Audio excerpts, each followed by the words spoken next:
Hi, my name's Laura, and this is Chad and Jessica and Kyle Johnson, and that's Amanda and the other Kyle.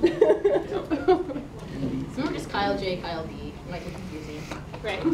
And just so you know, this is a little bit mixed up, so when you're going down the list, just prepare for more slides to come.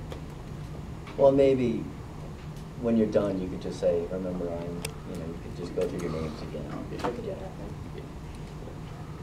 Today we are presenting the rhinovirus and the common cold. And we decided to put Rudolph cold on there because when you have a cold, you usually have a red nose. Okay, third time by Chad. Okay, it lies in wait, invisible, perhaps on that pen that you just touched, or perhaps on that doorknob that your hand had just touched, or in the very air that you just breathed. If it's any consolation, you have almost no chance of avoiding the rhinovirus. So then, because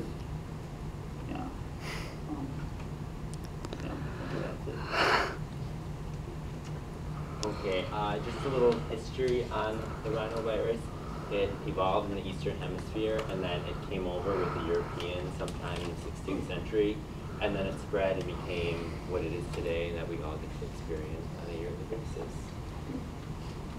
And just a little more background information. It is found in all countries of the world. It's more prevalent in some, but every country has it sometime or another.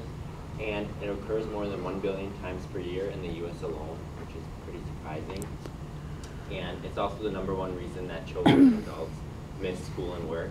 And it adds up to a lot of days, like 20 million missed work days for adults, and then 22 million for school days for children. And as you can imagine, this adds up financially to about $40 billion per year in the US. And then an additional $4 billion gets spent on over-the-counter medications for the symptoms of the common cold. And properties of the rhinovirus. It is a single-stranded positive sense RNA, and that tells us a lot about the instability of the virus because RNA produces, it's not proofread like DNA is, so that we've learned a little bit about that in class. And it's enclosed in an icosahedral capsid. It's made out of 4 structural proteins, the VP1, 2, 3, and 4, and these are all arranged in symmetry around the capsid and repeated about 60 times to enclose the RNA nucleic acid. The genome encodes for 12 proteins that are both structural and non-structural in infected cells, and it belongs to the picornavirus family, and there are different ways that you can distinguish the rhinovirus from the picornaviruses, is that it's more sensitive to an acidic environment, and its optimal growth temperature is at 33 degrees Celsius. And this is important to know because that's a big step in treating or preventing this virus from transmission. And it's relatively small, it's 30 nanometers in size. And the rhinovirus accounts for 30 to 50% of all common colds, because a common cold could be caused by multiple different viruses. And one important thing to know about the virus is that the way that it enters your cell is through ICAM, which is a receptor found on epithelial cells, and that stands for the intercellular adhesion molecule 1. Or there's a less common version of this receptor, which is LDL, and that's the low density lipoprotein. And that's just a depiction on how it enters your cells.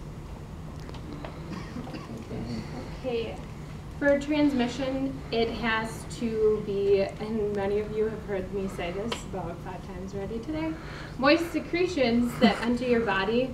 So, so the primary way, and it's only 1 to 30 viruses that have to enter your body in order to become infected. So the primary ways are through direct contact and fomites, and those are hard to differentiate because they're just so close. And direct contact, nobody's gonna stick their finger in your eye after they just pull out a booger, you know. So that's hard to tell apart.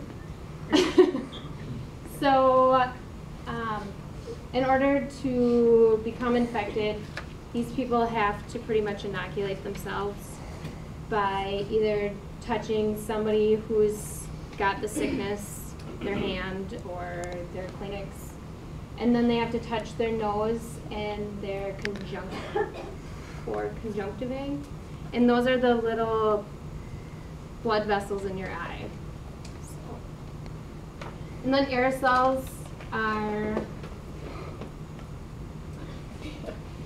just coughs or sneezes. And there was a study done that found that it was rarely found in saliva.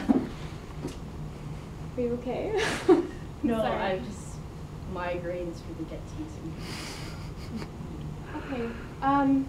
So 1 in 13 sneezes have contagious agents in it, and 0 out of 8 coughs have it in there. And then Lord, I'm 40%. sorry. Amanda, if you need anything, just just kind of wave to me and I'll come over.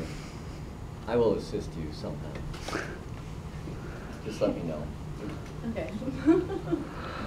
40% of the individuals that were tested all had infectious virus on their hands.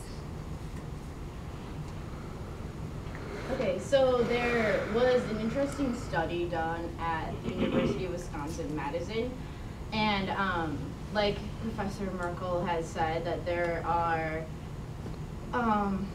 guidelines that